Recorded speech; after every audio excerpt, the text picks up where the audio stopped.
अस्सलामुअलैकुम पाकिस्तान, अस्सलामुअलैकुम दुनिया में जहां मुझे देखा जा रहा है, जहां जहां तक मेरी आवाज़ पहुंच रही है, तमाम देखने और सुनने वालों को ज़ीशान अज़हर की जानिब से अस्सलामुअलैकुम। रोशन पाकिस्तान के इस प्रोग्राम के साथ मैं आपकी खिदमत में पेश करूंगा आज प्रोग्राम में उन लोगों को जो कि ज़िंदगी में हमारे बच्चों को जो मसाइल दरपेश हैं, यानी आपकी ज़िंदगी में जब आपका बच्चा दुनिया में आता है, फिर आप उसकी परवरिश शुरू करते हैं और फिर सबसे बड़ा मसला जो है वो तालीम का आता है। यानी आप किस स्कूल सिस्टम में अपने बच्चे को भेजें। ज़िंदगी में बच्चों को जब चूज़ करने का टाइम आता है स्कूलिंग का, तो सब माँ बाप चाहते हैं कि बेस्ट से बेस्ट स्कूल हो। स्कूल बेस्ट होना बेहतरीन बात नहीं है, स्कूल के अंदर मयारी तालीम होना सही बात है कि आपका बच्चा जो पढ़ रहा है, जो निसाब आपको बताया जा रहा है, क्या उस बच्चा वो समझ पा रहा है या नहीं। तो आज का प्रोग्राम जो इम्तिजाज है इन चीज़ों का कि हमने 2 अदद स्कूल के लोगों को बुलाया है जो कि इन तमाम चीज़ों पे नज़र रखते हैं, और फिर एक साहब वो हैं जो कि बोर्ड के अंदर जो भी प्रॉब्लम्स हो रही है तो हम उन पे बात करेंगे। सबसे पहले हमारे साथ मौजूद हैं नसीरुद्दीन साहब जो कि इंफॉर्मेशन सेक्रेटरी हैं peak private school association Sindh की। आपको खुशामदीद कहते हैं। अस्सलाम वालेकुम, कैसे मिजाज हैं आपके? माशाल्लाह जी। उसी के साथ सैयद शहजाद अख्तर साहब जो कि प्रेसिडेंट है peak private school association Sindh की। अस्सलाम वालेकुम, कैसे मिजाज हैं आपके भी? और इसके साथ गुलाम अब्बास बलोच साहब मौजूद है जो कि member board of secondary education Karachi हैं। अस्सलाम वालेकुम, कैसे मिजाज हैं आप सबके? सबसे पहले तो तीनों का बहुत बहुत शुक्रिया कि आप लोग तशरीफ़ लेकर आए, और आज जो प्रोग्राम है वो बेसिकली हमने उन बच्चों के लिए करना है जहाँ पर वालिदैन को बहुत ज़्यादा प्रॉब्लम होती है। तो सबसे पहला नसीर भाई आपसे सवाल है कि हम अगर ज़िंदगी में एक चीज़ बच्चों को जब स्कूल में डालते हैं या स्कूल का सिस्टम स्टार्ट होता है हमारी ज़िंदगी में, तो 5 सितारों वाला स्कूल आता है ना कि ये अगर स्कूल है तो बेस्ट है। एजुकेशन क्या है नहीं पता, देखना क्या है, क्योंकि आजकल आपका सिंबल बन चुका है कि बच्चा आपके 5 स्टार स्कूल में जा रहा है या नहीं जा रहा। तो इस बारे में नसीर भाई क्या कहते हैं? हमें इस प्रोग्राम में मदऊ किया। अच्छा, स्कूल 5 स्टार नहीं होते हैं, एक्चुअली तमाम स्कूल ही बच्चों को तालीम दे रहे हैं। सही। और कोई अपने स्टैंडर्ड के हिसाब से बहुत ज़्यादा हाईली क्वालिफाइड टीचर रखा हुआ है, कोई दरमियाने रखा हुआ है, लेकिन सभी तालीम दे रहे हैं। तो स्टार्स तो मेरे ख्याल से होना नहीं चाहिए। सही। स्कूलों में ग्रेडिंग सिस्टम जैसे हम मना करते हैं बच्चों में नहीं होना चाहिए, उसी तरह स्कूलों में भी कोई ग्रेडिंग सिस्टम नहीं होना चाहिए।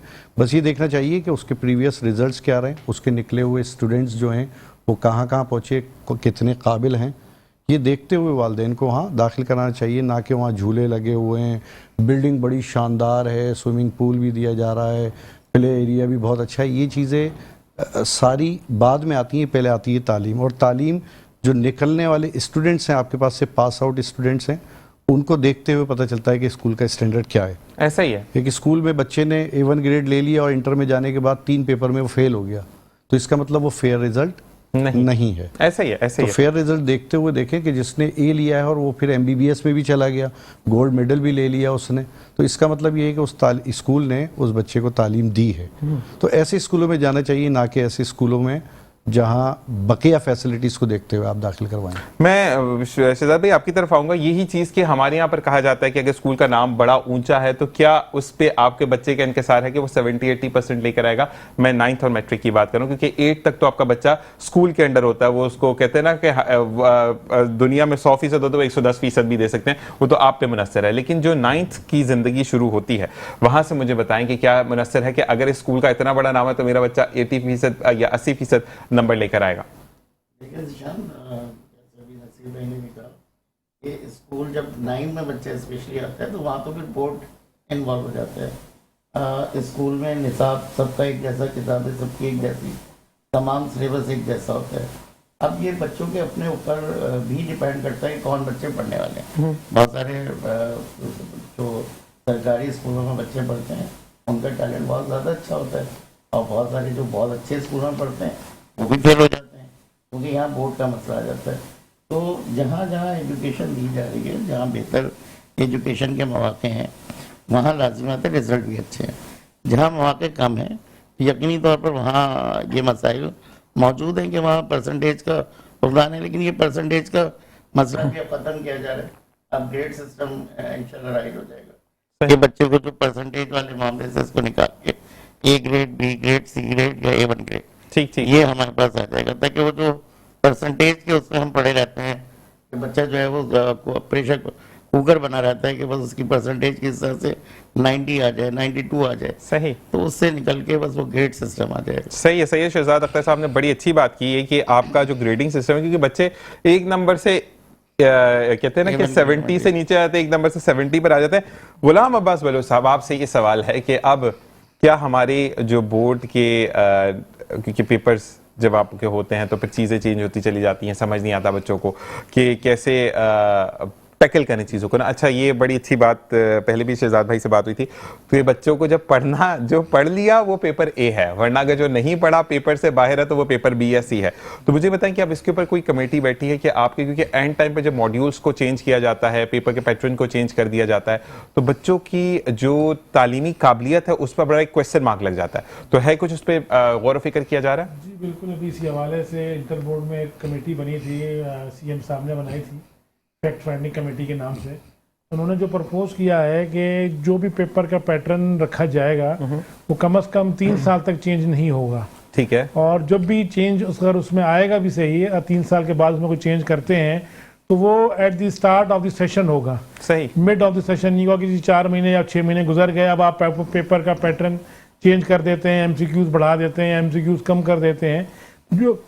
जो भी करना है वो आपने स्टार्ट ऑफ द सेशन करना होगा, और जो पैटर्न आप बनाएंगे वो कम से कम जो है वो 3 साल तक वैसा ही रहेगा, ताकि जो भी बच्चा पढ़ रहा है वो एक साउंड माइंड से पढ़े, उसको पता होगा कि जी मेरा पेपर पैटर्न क्या होगा, किस तरह के सवालात होंगे, क्या चीज़ें होंगी, तो इससे बच्चों के रिजल्ट में यकीनन बेहतरी आएगी। बिल्कुल ऐसा ही। और बच्चों के रिजल्ट्स के साथ साथ जब बच्चा कंफ्यूज हो जाता है ना, तो आप एक जनरेशन को कंफ्यूज कर रहे हैं, क्योंकि एक बच्चा एक खानदान का मुहाफिज है, अगर आप लड़की की बात करें तो घर की मुहाफिज है, इस तरीके से तो ये बच्चों के ऊपर बड़ा मनफी असर पड़ता है। नसीर साहब, आपकी तरफ आऊंगा कि अगर हम पैटर्न चेंज कर रहे हैं, जैसे मिड में भी चेंज कर रहे हैं, तो हमें कुछ मॉड्यूल्स देने चाहिए जो कि हम बच्चों को ब्लैक बोर्ड पर या व्हाइट बोर्ड पर समझाने लग जाएं कि बच्चा जो है वो अब आपका बेटा पेपर इस तरीके से आएगा, जबकि एक चीज पंच कर दी जाती है कि ऐसा हो गया, चेंज हो गया, बच्चों को पता ही नहीं कि क्या होगा।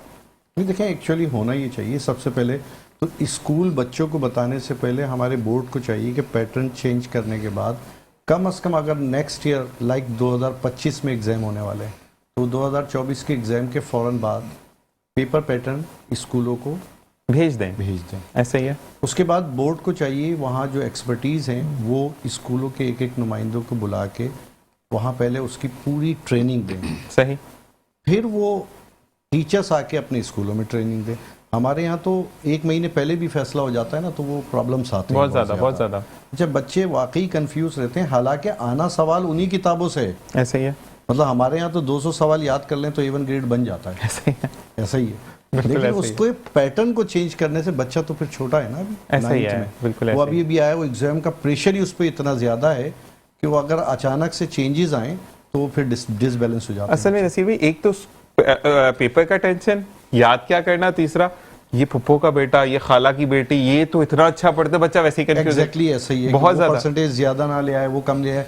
खैर, इस परसेंटेज तो अब्बास भाई ने जैसे कहा है कि और शहजाद भाई ने कि जान छूटने वाली है, इंशाल्लाह अब ग्रेडिंग सिस्टम पे आ जाएगा, परसेंटेज से जान वैसे ही छूट जाएगी। अच्छी चीज है ना, इसको छूटना चाहिए। बहरहाल बच्चों को कंफ्यूज होने से बचाने के लिए ये करना चाहिए, कम से कम एक सेशन पहले बुक में कोई चेंजेस हो तो भी पहले हो जाए, पेपर पैटर्न चेंज करना हो तो भी पहले हो जाए। जबरदस्त। अच्छा जी, सैयद शहजाद अख्तर साहब, आपसे बीइंग अ प्रेसिडेंट मैं आपसे एक बात करता हूँ कि आप पी प्राइवेट स्कूल एसोसिएशन के प्रेसिडेंट हैं, तो मुझे ये बताएं कि जब आप चीज़ों को देख रहे होते हैं, क्योंकि आपकी नज़र से चीज़ें गुजरी हैं, अच्छा हम इस वक्त स्कूल को भी छोड़ देते हैं, आपके प्रेसिडेंट है उसको भी छोड़ देते हैं, अगर एक एक्चुअल बच्चा, एक लड़का जब मार्केट में निकलता है जॉब के लिए, ठीक है, तो उसके हम कहते हैं कि बेसिक कॉन्सेप्ट्स क्लियर होने चाहिए कि वो जिस फील्ड में जा रहा है, इवन इलेक्ट्रिकल इंजीनियर है, वो आपका बीबीए करके बच्चा जा रहा है या डॉक्टर बन के जा रहा है, उसके बेसिक्स जो हैं वो देखने वालों को, इसलिए मैं कह रहा हूँ कि माओं को थोड़ा सा मुश्किल होती है, बापों को, तो आप उनको बता दें कि इस ग्रेड का बच्चा भी एक अच्छे अचीवमेंट पर जा सकता है। जरूरी नहीं कि A1 वाला टॉपर जो है वही जाकर एक ब्लास्ट कर देगा इंडस्ट्री में। दरअसल निशान, यहाँ पे हमारे यहाँ क्योंकि ग्रेडिंग सिस्टम मौजूद है, उसके बाद NTS टेस्ट भी मौजूद है, 65% जिसकी आई है उसे एप्टीट्यूड टेस्ट में बैठने की तो परमिशन होती है, लेकिन वही वाली बात है कि जहाँ यूनिवर्सिटीज़ की तादाद कम है, सीट्स बहुत कम है, जिसके हिसाब देखें तकरीबन 1.5 लाख बच्चा इंटर से निकलता है। सही। उसमें से 30 से 35 हज़ार बच्चे ही सिर्फ जो है वो यूनिवर्सिटीज़ में जा पाता है। बल्कि बच्चे यूनिवर्सिटी से महरूम रह जाते हैं।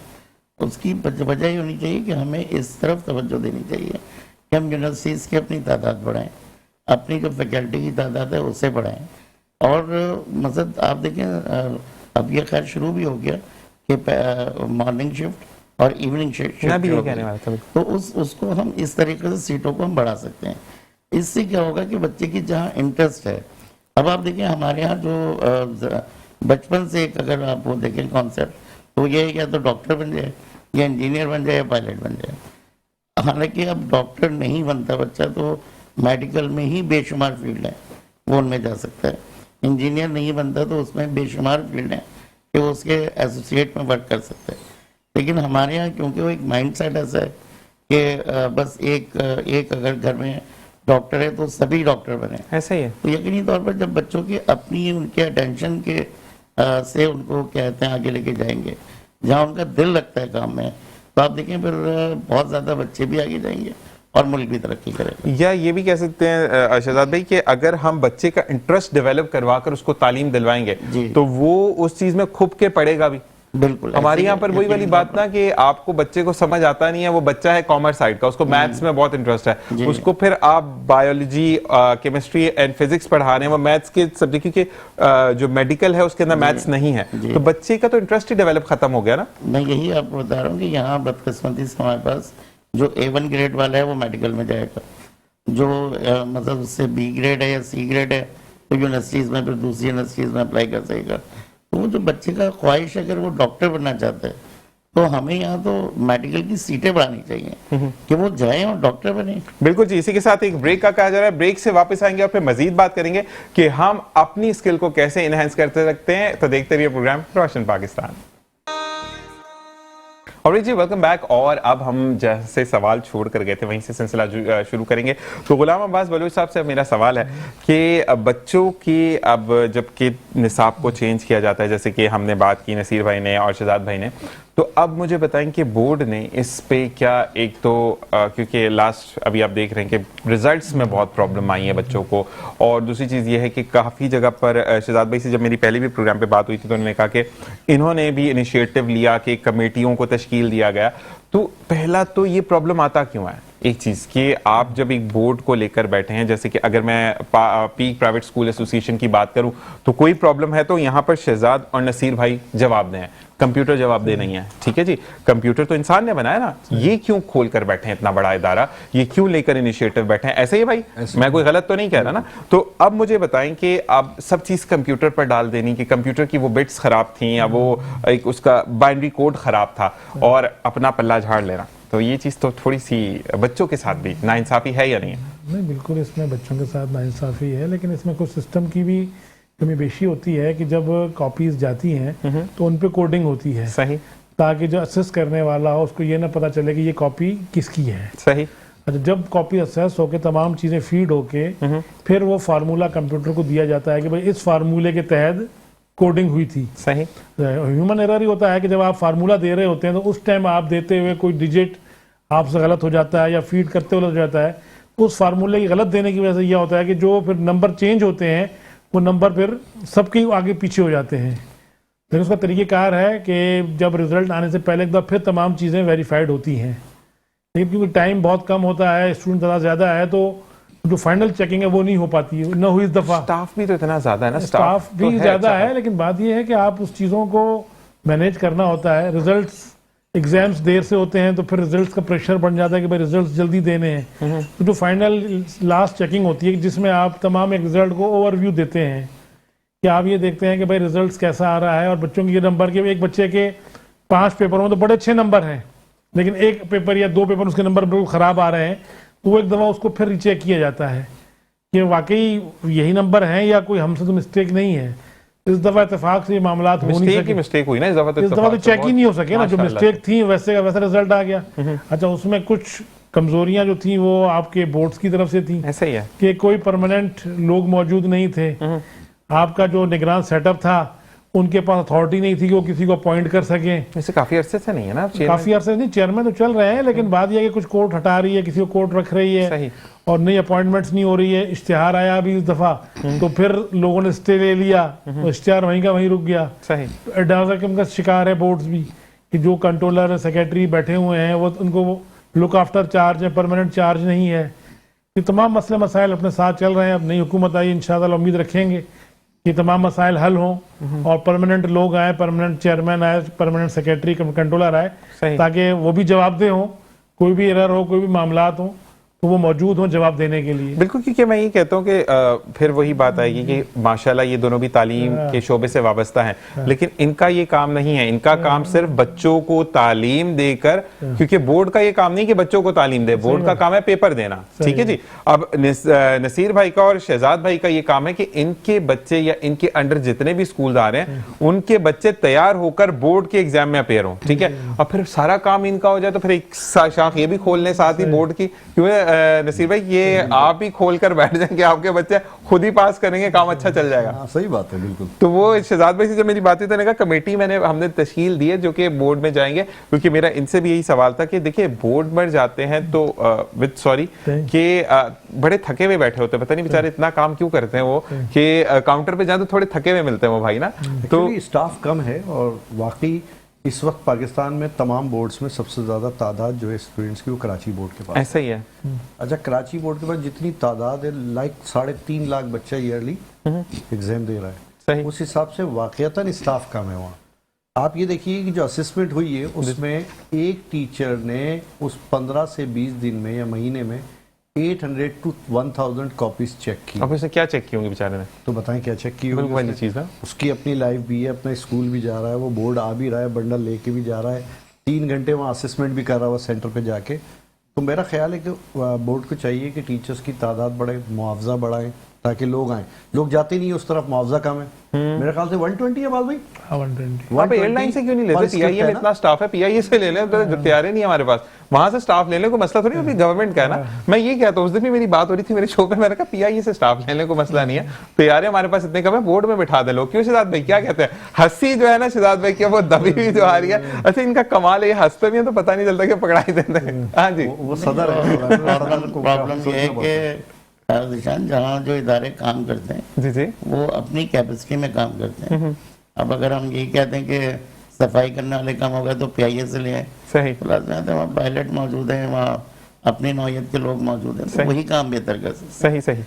यहाँ पे बोर्ड में जो है वो लाजमत है, जो बोर्ड में अपॉइंट होते हैं उनकी ट्रेनिंग के बाद उन्हें यहाँ का काम सिखाया जाता है। सही, लेकिन अभी नई ट्रेनिंग अभी अगर हम जाके कहें कि लाए जी हमारी टीम आ जाती है, इसका काम हम हल्का कर देते हैं, ये सुटेबल बात नहीं होगी। सही। हमें तो बोर्ड को ही अपने इतना ज्यादा स्ट्रॉन्ग करना चाहिए कि वहाँ पे इस तरह की कोई एरर्स आए ही नहीं। ऐसा ही है, क्योंकि एरर आने का तो मकसद है कि कहीं ना कहीं कोई गड़बड़ हो रही है। ऐसा ही है। तो यकीनी तौर पर जैसे बाल भाई ने कहा कि हमारे पास बदकिस्मती से पिछले कई सालों से जो है वो सीट पे वो लोग ही मौजूद नहीं है। कंट्रोलर की जगह डिप्टी कंट्रोलर को चार्ज दे दिया जाता है, फिर एक बोर्ड है, दूसरे बोर्ड के 2 बोर्ड्स के एक ही कंट्रोलर बना दिए जाते हैं। उधर का भी बोर्ड देख रहे हैं, शक्कर का यहाँ का भी देख रहे हैं। अच्छा अच्छा, तो इतनी दूर दूर ये वो मसाइल हैं जिन पर एक दिन में आप चेंज नहीं कर सकते। इसके लिए लाजिम आता है हुकूमत को ही आगे बढ़ना पड़ेगा। सही सही। ये किसी आम आदमी के बस की बात नहीं है कि हम कहेंगे जी हम बना देते हैं कंट्रोलर और बहुत अच्छा सा निज़ाम कर देते हैं। लाजिम आता है गवर्नमेंट के जो काम है वो गवर्नमेंट ने ही करने हैं। ऐसा ही है। तो ये इस वक्त बेहतरीन बोर्ड है गवर्नमेंट का जो काम कर रहा है। प्राइवेट बोर्ड भी अब मार्केट में आ गए हैं, जैसा भी आप देख रहे हैं।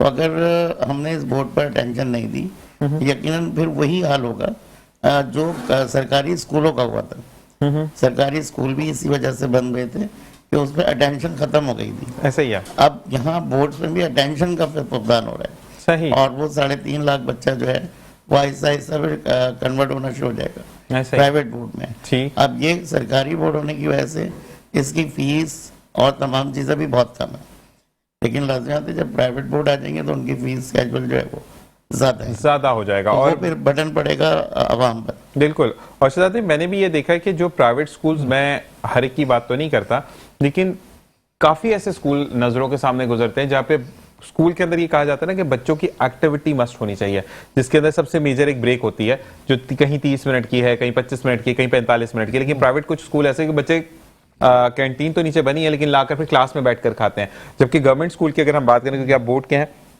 तो वसी ग्राउंड मौजूद है। तो वाकई में सही, जैसे शहजाद भाई ने कहा कि हमें इन चीजों पर हम नजरसानी करनी होगी। तो मुझे ये बताएं कि जो एक आम फहम बात है, एक बड़ी बड़ी सुर्खी होती है कि सरकारी भर्तियां आ गई, तो कुछ है ऐसा कि नई कुछ इंडोर्समेंट्स कर रहे हैं ये लोग बोर्ड वाले कि कुछ नए लोगों को चांस दिया जाए जिनकी जो ये एरर्स आ रहे हैं इनको दूर करने के लिए, क्योंकि अगर पेपर हो गए, चेक हो गए, तो रीचेकिंग के भी तो पैसे होते हैं ना, कि जो आपको, अगर आपको हायर किया, शहजाद भाई को हायर किया, नसीर भाई को हायर किया, तो इनको पेमेंट्स और होंगी, तो क्यों ना वो स्टाफ ही बढ़ा दें। तो ऐसा कुछ इक़्तिदाम है बोर्ड की तरफ से? देखिए, जो अपॉइंटमेंट का सिस्टम है वो बोर्ड के अपने हाथ में नहीं होता अच्छा। है, वो गवर्नमेंट ऑफ सिंध ने करना है। ठीक है। जो वहाँ पे भर्तियाँ होनी है। जहाँ तक टीचर्स की ताल्लुक है, तो टीचर्स के हवाले से जैसे नसीर भाई ने कहा कि असल में मुआवजा कम है, लेकिन सरकारी बोर्ड है।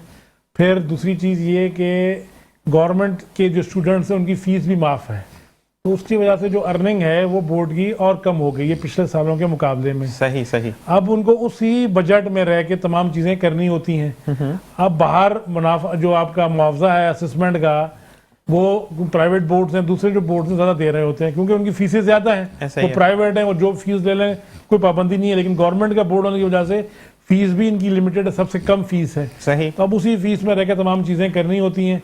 तो टीचर्स को तो बुला रहे होते हैं, लेकिन टीचर्स ज़्यादा इंटरेस्ट नहीं दिखा रहे होते इन चीज़ों में, असेसमेंट में या रीचेकिंग के हवाले से।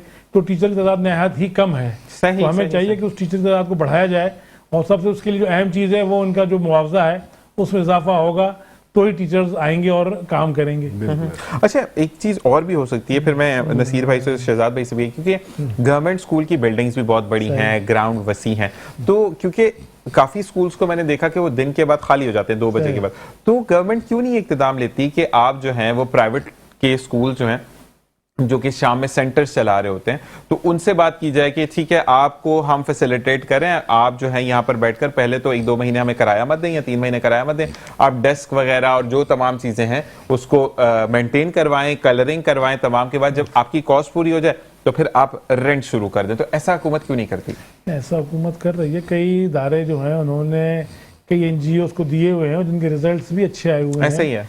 कई NGO चला रही हैं, आपके लियारी में है, आपका NJV स्कूल है, आपका ये इधर जो खातून पाकिस्तान है, ये बड़े बड़े जो स्कूल्स हैं वो NGOs के दिए गए हैं और उनके रिजल्ट्स भी अच्छे हैं। लेकिन बात यह है कि वो तमाम बड़ी NGOs हैं और वो अपने हिसाब से जो है बजटिंग करती हैं और ख़ुद वो चीज़ें चलाती हैं।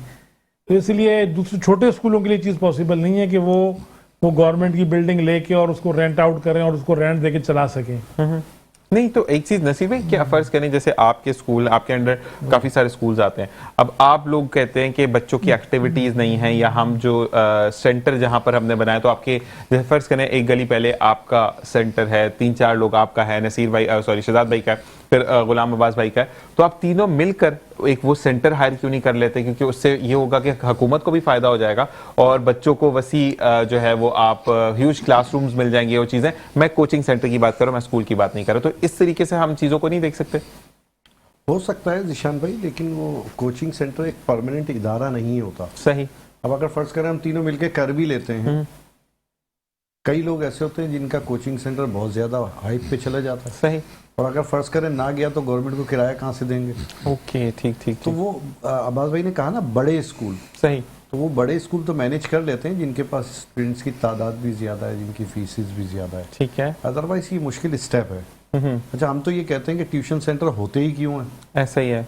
एक्चुअली तो हमारे दौर में ये था, बस जो स्कूल पढ़ लिया बिल्कुल ऐसा ही जाके रिपीट कर लें। टीचर्स इसको बुरा समझते थे कि आप ट्यूशन पढ़ने जा रहे हैं। ऐसे ही। तो ट्यूशंस तो होना ही नहीं चाहिए, तो फिर रेंट आउट की तो बात ही ना करें हम। जबरदस्त जबरदस्त नसीब भाई। शहजाद भाई, लेकिन आजकल तो सिंबल है ना, बच्चा कहाँ स्कूल पढ़ रहा है, कौन से ट्यूशन में जाता है, किस सर के पास जाता है, बच्चे पे स्टेटस लगा रहे होते हैं कि आज मैं इसके पास जा रहा हूँ, सर को भी दिखा रहे होता है आज सर ने ये ड्रेसिंग की है। तो ये चीजें जो है उस बारे में आप क्या कहें? दिशान, पहले भी जैसे मैंने आपको बताया था कि पहले हमारे यहाँ होता था तालीम और तरबियत, अब वो तालीम खाली रह गई। हमने बच्चे को मशीन बना दिया, सुबह उठता है वो, सुबह स्कूल चला जाता है, स्कूल में वो ये सोच के नहीं पढ़ता कि चलो शाम में जाएंगे सेंटर वहाँ पढ़ लेंगे, वो वहाँ अपना टाइम मदद किल करता है। उसके बाद वो आके बैग फेंकता है, खाना बमुश्किल खाता है, उसके बाद वो मदरसे चला जाता है कुरान शरीफ पढ़ने के लिए। सही। उसके बाद वो वापस आता है, सिर्फ कुरान शरीफ को रखता है और बैग लेके Academy। अपने अकेडमी चला जाता है। वहाँ से वो 8:30, 7, 7:30, 8 बजे जब उसकी वापसी होती है तो वो बिल्कुल निढाल हो चुका होता ऐसा ही है। है। तो इसका मतलब सारा दिन बच्चे ने अपने से कुछ भी नहीं पढ़ा, उसे सिर्फ Exactly। पढ़ाते रहे, ऐसा ही है। उसे पढ़ाते रहे, उसने खुद कुछ ना रीड किया ना कुछ राइट किया। इन द एंड क्या हुआ, बस वो यहाँ से होमवर्क मिला स्कूल से, ट्यूशन वाली बाजी ने या सेंटर ने उसका होमवर्क कंप्लीट करा दिया, दूसरे दिन स्कूल की टीचर ने उसे गुड दे दिया, जबरदस्त। जिसकी वजह से वो जो एक कॉन्सेप्ट था, नसीब भाई ने कहा कि तो सेंटर तो होने ही नहीं चाहिए, सेंटर होने का तो कोई जवाब ही नहीं है। स्कूल में कि जब तालीम स्कूल में आपकी एजुकेशन हो रही है तो शाम में तो बच्चे को खुद बैठ के और वो अपनी स्टडी करनी चाहिए, लेकिन लाजमत है वो आज ना किसी के पास भी टाइम नहीं है। भाई फादर के पास पहले टाइम नहीं होता था, मदर लेके बैठती थी, अब वो मदर के पास भी टाइम नहीं है, उनकी एक्टिविटीज़ भी अपनी चेंज हो गई। तो लाजमत है इसकी वजह से वो पूरा एक माशरे का जो एक तालीम और तरबियत का हिस्सा है वो डिसबैलेंस हो गया। उस डिसबैलेंस होने की वजह से सबसे ज़्यादा जो अफेक्टेड है वो बच्चा है। ऐसा ही है। आप देखिए ना, बहुत छोटा सा कोई बच्चा है, पहले उसे खाना खिलाने के लिए मुख्तलिफ चुड़ियाँ दिखाई जाती थी कि भाई ये चलो यार ये चुड़िया आ रही है, देखो खाना खिला के जाएगी। हाँ जी। अब आसान सा तरीका, उसे मोबाइल हाथ में दे दिया, उसमें वो जो है स्टोरी लगा दी, बच्चा खाना खाए जा रहा है, ना उसे खाने का पता है कि वो क्या खा रहा है, और वो आदत उसकी चलते चलते कॉलेज तक चली जाती है। ऐसा ही है। अभी आप देखें वो घर में बैठ के एक साथ खाना खाने का जो होता था पहले रिवाज, वो खत्म हो गया। बिल्कुल ऐसा ही। बच्चा अपना खाना लेता है, अपने कमरे में चला जाता है, किसी कोने में जाके वहाँ पे कोई अपना मोबाइल पे कोई वो लगाता है, क्योंकि उसने अपने आदत डाल दी ऐसा ही कि है। जब खाना खाना है तुमने कुछ देखनी है चीज़। ये छोटी छोटी जो तरबियत थी ये तालीम ही थी दरअसल। हमने तालीम को सिर्फ ये समझ लिया कि वो जो उसने मैट्रिक किया है बस वो तालीम है, बम है वो। वरना ये सारी तालीमें थी जो हम उसे उठते बैठते खाते पीते चीज़ें सिखाते थे, सब तालीम का हिस्सा था। बिल्कुल शहजाद भाई, बहुत अच्छी आपने एक बात की कि खाते हुए बोलना या फजूल कुछ देखना वैसे ही बरकत खत्म करता है। बिल्कुल। बहुत खूबसूरत पॉइंट है यहाँ पर कि अगर आप अपने बच्चे को कहते हैं ना कि तालीम देना चाहते हैं तो बेहतरीन तालीम ये होती है कि वो जैसे चिड़िया आई खाना खाया, ये खाना जो है वो किसी और के पेट में चला जाएगा, अच्छा जी बाबा खा जाएंगे, तो उससे बच्चा इंगेज रहता था, उसको सोचने की सलाहियत आगे बढ़ती थी कि अच्छा ये अगर चाचू खा जाएंगे तो मैं क्या खाऊंगा। अब तो बच्चा वही वाली बात है, मोबाइल में लगा हुआ है, आपने खिलाते जा रहे, तो वो बेस्ट पॉइंट है कि इस चीज़ों से परहेज करें कि आपका बच्चा खाते हुए सिर्फ उसकी जो तमाम तवज्जो है वो खाने पर होनी चाहिए। जी गुलाम अब्बास भाई, ये बताएं कि आप जब लोगों को पता चलता है कि member of board of secondary education है आप, तो जो अच्छा जी ब्रेक का कहा जा रहा है, सवाल मैं छोड़ के जा रहा हूं, फिर पूछते हैं कि हम जो है आपसे फिर लोग कैसे मीटअप करते हैं, ये तमाम चीज़ें जानेंगे एक ब्रेक के बाद। देखते हैं प्रोग्राम रोशन पाकिस्तान।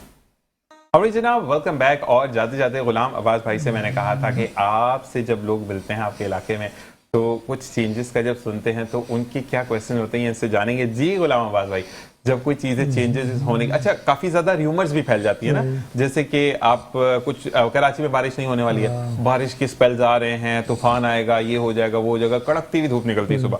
तो ये बताएं कि जब र्यूमर्स मार्केट में सोशल मीडिया पे अगर कुछ चीज फ्लोट इन हो गई है कि कल जो है वो पेपर रख दिया है बोर्ड ऑफ सेकेंडरी एजुकेशन ने, तो फिर लोग आपसे मिलते हैं, पूछते हैं कि ये बात सही है या नहीं है, या ये क्या हुआ, तो ऐसा कभी इत्तेफाक हुआ हादसा? होता है बिल्कुल, मोहल्ले में है या दूसरे दोस्त यार हैं, कोई फ़ोन के ज़रिए कोई ऐसी चीज़ होती है, उसकी कंफर्मेशन के लिए ज़रूर फ़ोन करते हैं, या जैसे कोई मिलने जुलने वाला है वो बिल्कुल जब मिलता है तो उस चीज़ की कंफर्मेशन ज़रूर करते हैं कि ये रूमर्स है, इसमें क्या सदाकत है, कितनी सच्चाई है। वैसे बंदा थक नहीं जाता एक सवाल का 50 दफा आंसर देंगे, ये कि यार ये गलत है, या स्टेटस अपडेट कर देते हैं आप भी कि भाई मुझसे नहीं पूछना, ये पढ़ लो।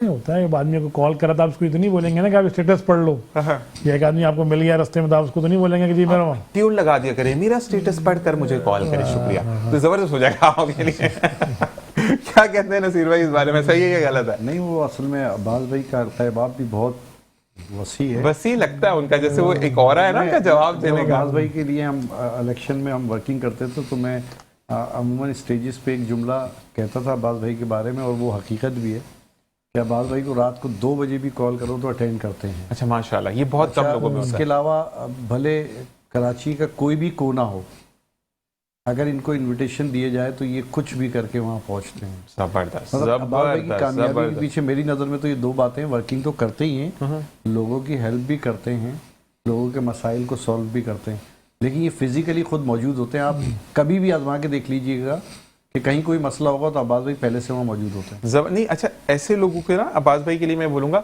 लोग बड़े डरते हैं जो अंडर काम कर रहे होते हैं, पता है ये बंदा तो कहीं भी फड़क के पहुंच जाएगा। हाँ, तो ऐसे ही। वो जो आपके अंडर लोग काम कर रहे होते हैं तो वो बड़े स्ट्रेट अवे काम करते हैं कि इस बंदे का नहीं पता, ये कभी भी कहीं भी नाजिल हो जाता है। ऐसे ही है, तो ऐसे लोगों के अंडर जो लोग काम कर रहे होते हैं फिर उनका काम बड़ा सीधा चल रहा होता है। ऐसे ही है बोला भाई, ऐसे ही है। बिल्कुल और ऐसे। अब्बास भाई का दिमाग माशाल्लाह कंप्यूटर है। आज आप कोई बात कहें और 5 साल बाद पूछे तो ये बता देंगे। ये मुझ पे दम करके जाएगा, मुझे भूल जाती है बात। मुझे अल्लाह की कसम, मैं नाम ये अभी भी देखिए मेरे पास नाम मौजूद है, मुझे सवालात की कभी भी जरूरत नहीं पड़ी। यहाँ तो इसने लिख के दिए बच्चे ने, वरना मैं अगर लोग काफी बैठे हो ना, मैं डायरेक्शंस बना रहा होता है, 1 नंबर पे ये बैठा हुआ है, अच्छा नंबरिंग मैं खुद देता हूँ कि 1 2 3 है 1 शहनाज 2। भाई के भाई हो गए। शहनाज भाई भी भूल जाते हैं नाम। मैं नाम नहीं याद होते हैं, मतलब मुझे अगर मैं कर रहा हूँ तो मैं बार बार नीचे से देखता हूँ। मैं अक्सर अपने शोज पर ही बता रहा था कि भाई मैं सवाल नहीं देखता, मैं नाम देखता हूँ कि मैं किससे बात कर रहा हूँ, तो नाम मुझे भूल जाते हैं। जी शहजाद भाई, काफी एक तो सिमिलर आ गई बात, तो ये बताएं। अच्छा शहजाद भाई से मैं ये जरूर पूछूंगा कि अब अगर बच्चे का हमें एक माइंड ग्रो अप करना है फॉर एजुकेशन, हमें किन किन 2 बातों की, मतलब काफी सारी नहीं लेकिन 2 बातें बताएं कि हमें बहुत ज्यादा जरूरी एक बच्चे को जिसको हम अनपढ़ या जाहिल गवार कहते हैं उसको पढ़े लिखे की फहरिस्त में शामिल करने के लिए? भाई सबसे पहले तो इसमें पेरेंट्स का किरदार है कि वो लाजमी बच्चे को जो है वो स्कूल में दाखिल कराएं। इस वक्त भी 22 लाख से ज़्यादा बच्चा सिंध में जो है वो स्कूलों से बाहर है जीशान। सही। तो जब तक वो बच्चे स्कूल नहीं जाएंगे तो ये वाली बात कि वो पढ़े लिखे हो जाएं, तो ये कहना तो लाजमत है, बेकार सी बात है। आप हुंजा चले जाएं, वहाँ 100% बच्चा जो है वो स्कूल जाता है, हालांकि एक गांव है अच्छा माशाल्लाह, पाकिस्तान में। जबरदस्त तो जबरदस्त। बस वही वाली बात है कि अगर करना चाहें तो कर सकते हैं, लेकिन कराची शहर या सिंध में अगर हम बात करते हैं तो यहाँ पे पेरेंट्स की अव्वलीन तरजीह एजुकेशन है नहीं। ऐसा ही है। लाजमत है कि यहाँ भूख के इतने मसाइल हैं कि वो उसको पूरा करने के लिए वो छोटे बच्चे को लेबर पे लगा देते हैं। हालांकि चाइल्ड तो लेबर जिसकी वजह से जब वो बच्चा वहाँ चला जाता है तो वो बहुत ज़्यादा पहले इसके लिए मुख्तलिफ प्रोग्राम्स होते थे, अब वो प्रोग्राम्स ही ख़त्म हो गए कि इस तरह के बच्चों को शाम के टाइमिंग में क्लासेस दी जाती नहीं, ऐसा ही है। एनजीओज देती नहीं, कुछ सेंटर्स देते थे, अब वो भी ख़त्म होता जा रहा है। यकीनन गवर्नमेंट को इस सतह पर ज़रूर ये बात करनी चाहिए कि इदारे इस किस्म के बनाएं जहाँ उन्हें कुछ हुनर भी सिखाएं। कुछ इदारे काम कर रहे हैं, जैसे हमारे नए हुनर वाले हैं, ये काम कर रहे हैं इस तरह के बच्चों पे, लेकिन उनकी एजुकेशन भी साथ हो। ऐसा ही है। तो अगर एजुकेशन के साथ साथ अगर ये थोड़ा सा हुनर सीख जाएंगे तो यकीनन उनके वालिदैन के दोनों काम हो जाएंगे। जबरदस्त एक वो पढ़ भी लेंगे और वो जबरदस्त, दूसरा वर्क भी जबरदस्त। करते रहेंगे। लेकिन शहजाद भाई यहाँ पे मैं वालिदैन की तरफ से बात करूंगा, आपने तो जी, बच्चों जी। की तरफ से बात की। अब फर्ज करें मैं किसी बच्चे का वालिद हूँ तो मैं आपसे बाद में ये बात करूंगा कि शहजाद साहब आप जो है वो पीक प्राइवेट स्कूल एसोसिएशन के प्रेसिडेंट है, आपके घर पे गैस आती है, लाइट जाने का टाइम बता दें। तो आजकल ना माँ बाप की भी थोड़ी सी डाइवर्जन बहुत ज्यादा हो चुकी है चीजों दरअसल में, चीज़ों में उलझा दिया गया है। बहुत ज्यादा उलझा दिया मतलब गया। वो भूख तहजीब के आदाब बुला देती है, सो हम उस कंडीशन में हैं बिल्कुल ऐसा ही कि है। हमें तहजीब तो उस वक्त आएगी ना जब हम अपने पेट को पूरा कर लेंगे। ऐसा ही है। तो वो यकीनी तौर पर किसी वक्त गैस के आने का टाइम है, किसी वक्त लाइट के जाने का टाइम है, फिर पानी आता ही नहीं है। ऐसा ही है। मतलब जैसे पहले लोग पानी भर भर के दूसरी जगहों से लाते थे, अब वो पैसे आ गए तो टैंकर चलवा रहे हैं, कोई सुजुकियाँ डलवा रहे हैं। यकीनी तौर पर ये वो मसाइल हैं जो किसी कौम में होते ही नहीं है। अगर आप बाहर मालिक से किसी जाके डिस्कस करें तो वो हैरान रह जाते हैं इन बातों को सुन के कि लाइट आई थी, क्योंकि वहाँ कॉन्सेप्ट ही नहीं लाइट जाने का। हमारे यहाँ बिल्कुल अंदाज़ा हो गया कि नहीं 2 घंटे के बाद वो आ जाएगी, फिर काम कर लेंगे। ऐसा ही है। तो वो 2 घंटे अब उसके फ्री हो गए। डन है, तो डन है, डन यकीनी है। तौर पर ये मसाइल जब तक हम हल नहीं करेंगे तो एक कोई अच्छे माशरे की हम बुनियाद नहीं रखेंगे। तमाम लोगों को पता हो कि वो जब घर से निकलेंगे घर वापस आराम से एहतियात से पहुंच जाएंगे। अभी तो यही नहीं पता कि आप घर से निकले हैं तो शाम में आप घर पहुंच पाएंगे, नहीं पहुंच पाएंगे। ऐसा ही है। तो ये अमन व अमान है, ये बेसिक चीज़ें हैं, ये गवर्नमेंट का इनको चाहिए कि अब बहुत सारे साल गुजर गए, 70-75 साल हो गए। वो किसी ने एक प्रोग्राम में मैंने देखा था, शान बड़ी अच्छी से उमर शरीफ ने एक बात की थी कि वो हिंदुस्तान और पाकिस्तान को तकरीबन दोनों को बराबर हो गए, लेकिन हिंदुस्तान ने इस मामले में बहुत ज़्यादा आगे किया। तो उनके वो नोट पे जो उनके वो बने हुए हैं, वो डंडा लेके खड़े हुए हैं गांधी साहब, ये खुला करा के दिखाओ, और हमारे कायदे आज़म मुस्कुरा रहे हैं कि बच्चों खाओ। हाँ जी। तो बच्चे खाए जा रहे हैं, ऐसे ही। तो अब इसको खत्म करना होगा। अब बच्चों के साथ बड़े भी शुरू हो गए, बड़े हमें भी वही खाना है। बच्चे तो वही है ना, कायदान के बच्चे तो बड़े ही हैं सारे। तो यकीनी तौर पर जब ये हम मुल्क के लिए सोचेंगे, वसीतर मफाद में सोचेंगे, यकीनन हम अपने बच्चों को बेहतर पाकिस्तान दे ऐसे ही सकेंगे, ऐसे ही बस ये- रोशन पाकिस्तान दे सकेंगे। बिल्कुल रोशन पाकिस्तान करने का मकसद यही है। और साथ साथ मैं ये कहूंगा कि लोग जाते थे, गुलाम अब्बास भाई आपकी तरफ आ रहा हूँ, कि लोग पहले जाते थे तफरीह के लिए ना, अब पाकिस्तान आते वो लालटेन देखने के लिए, तेल वाला चूल्हा देखने के लिए, वो अब काफी ज्यादा ट्रेन देखे लोग कहाँ से कहाँ पहुंच गए। कल 2 ट्रेनें आंखों के सामने से गुजरी, तो मतलब कोई जब ट्रेन ईजाद हुई थी तब के डब्बे हमारे पास मौजूद है, तो हम तो तरक्की में बहुत पीछे हैं। तो मैं आपसे ये पूछूंगा कि अब अगर हम बोर्ड के हवाले से बात करते हैं, तो बच्चों के लिए क्या नई चीजों को इनोवेशन किया जा रहा है तालीम को बेहतर बनाने के लिए?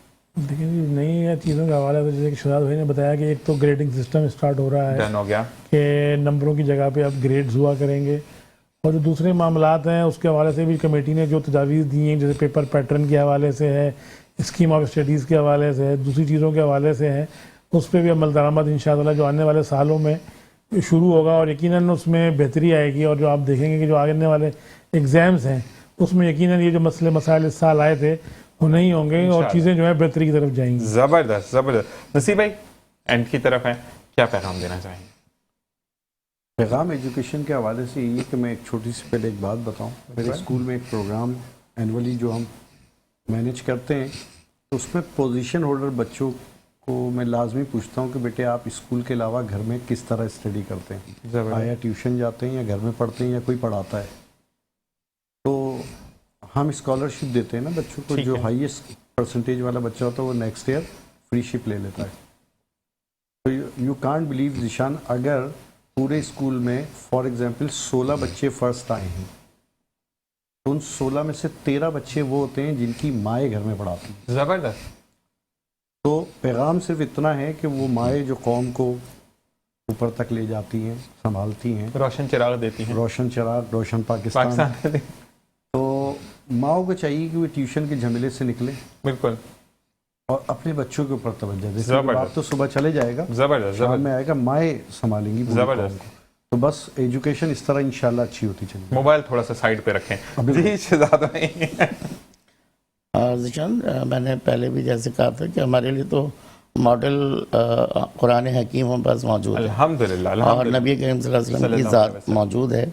अगर हम बच्चों में ये आदत शुरू से डाल दें कि हम घरों में, जैसे पहले हम देखते थे कि बचपन में शाम में चाय के टाइम बैठ के छोटी छोटी स्टोरीज सुनाई जाती थी, नबी करीम सल्लल्लाहु अलैहि वसल्लम की, खुलफाए राशिदीन की, कुरान की छोटी छोटी कोई आयत का तर्जुमा सुना दिया जाता था। ये माहौल हमारे घरों से उठ गया। अब हमने कुरान को सिर्फ रुखसती के टाइम पे सिर्फ सर पे रखने के लिए और हलफ उठाने के लिए शायद रख लिया है। ये घर से कोई जा रहा हो तो उसके सर पे जी रख बस देते उसके सर पे रखते हैं। तो यकीनी तौर पर अगर हम इन रूटीन्स को अपने घरों में शामिल कर लेंगे तो आप यकीन करें कि माशरा खुद ब खुद ही अच्छा हो जाएगा। जज़ाकल्लाह जज़ाकल्लाह। जी गुलाम अब्बास भाई। ठीक है जी, मेरा पैगाम बिल्कुल सिंपल सा है कि हम हुकूमत की तरफ देखते हैं, इदारों की तरफ देखते हैं, लेकिन सबसे पहले बेहतरी हमने अपने से शुरू करनी है। जब हम सही होंगे तो यकीनन हमारे इदारे भी सही होते जाएंगे और हमारी हुकूमत भी सही होगी। सबसे पहले हमने अपनी बेहतरी करनी है, अपने इलाके को, अपनी जगहों को, अपने घर को सही करना है। तो जब एक घर सही होगा तो ऑटोमेटिकली मोहल्ला सही होगा, और मोहल्ला सही होगा तो पूरा मुल्क सही होगा। जबरदस्त जबरदस्त। बहुत शुक्रिया आप तीनों का। मेरे साथ मौजूद थे नसीरुद्दीन साहब जो कि information secretary peak private school association Sindh के से वाबस्ता है, सैयद शहजाद अख्तर जो कि प्रेसिडेंट है peak private school association Sindh, और गुलाम अब्बास बलोच साहब जो कि member board of secondary education Karachi. तीनों मेहमान आज मेरे साथ मौजूद है। आप तीनों का बहुत बहुत शुक्रिया कि आप अपने कीमती वक्त में से वक्त लेकर आए, क्योंकि अगला इतवार तो सब बैठे होंगे घर पे, इंतजार कर रहे होंगे अफ्तार का, क्योंकि अल्लाह ताला ने वो महीना हमें अता किया है जिसमें हम तौबा कर सकते हैं। सिर्फ मेरे जाते जाते ये मैसेज है कि अगर इवन दो आप तीनों में से भी कोई बात बुरी लगी हो तो मैं दिल से माजरत करता हूं आपसे भी, क्योंकि कहते हैं कि अगर कोई आपको माफ नहीं करता तो रोज़े क़यामत अल्लाह भी आपको माफ नहीं करता। और जिंदगी में उतार चढ़ाव आते हैं, उसी का नाम जिंदगी है। कभी भी अगर कोई पैरेलल होकर आपकी जिंदगी में चलता है आपके साथ, तो वो जिंदगी का बेहतरीन मजा नहीं होता। कहते हैं ना कि जिंदगी का मकसद है गिरना, गिरकर संभलना, संभल कर गिरना और फिर संभल जाना। और खुदा पर शाकिर होना, तो ज़िंदगी का असल मकसद यही है। आपके घर में जिससे भी आपके गिले शिकवे हैं दूर करें, क्योंकि रहमतों और बरकतों वाला महीना आने वाला है। और इंशाल्लाह आज रात कमेटी जो है वो बैठेगी और चांद का तायुन करेगी और उसके बाद फैसला किया जाएगा कि रमज़ान करीम कब है। तो मुझे, मेरे तमाम दोस्तों को, मेरी फैमिली को, इस पूरे चैनल की टीम को अपनी दुआ में ख़ास याद रखिएगा, क्योंकि हम दुआओं के बहुत तलबकार हैं। इंशाल्लाह ज़िंदगी बखैर आपसे अब सहरी ट्रांसमिशन में मुलाकात होगी। अपना और अपने प्यारों का ख्याल रखिएगा। कोई बात बुरी लगी हो तो माफ़ कीजिएगा। Love you all, take very good care. अल्लाह हाफिज़। पाकिस्तान जिंदाबाद।